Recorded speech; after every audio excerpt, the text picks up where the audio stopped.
سلام و خوش آمدید به خبرهای مهم هفته با ما رحیما نیازی از چینل کابل وقت.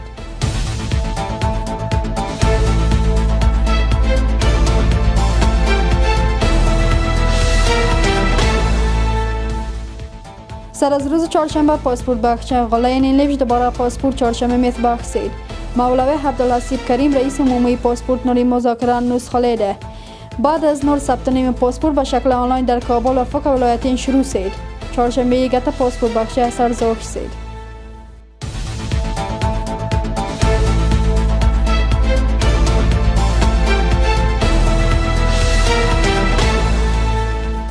معینیت امور جوانان وزارت اطلاعات فرهنگ نور توافق نامه همکاری با 36 پانتون مؤسسات تحصیلات عالی خصوصی امضا شد که فرصت‌های تحصیلی برای 40,000 جوان مساعد ساخت شد.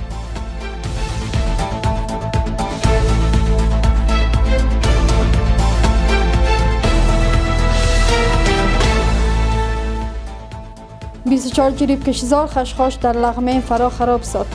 قاری ادریس باختر رئیس مبارزه با مواد مخدر لغمان به آژانس باختر لید 20 جریب در مناطق چندال، ویس و موره و ولسوالی دولت شاه خراب شد.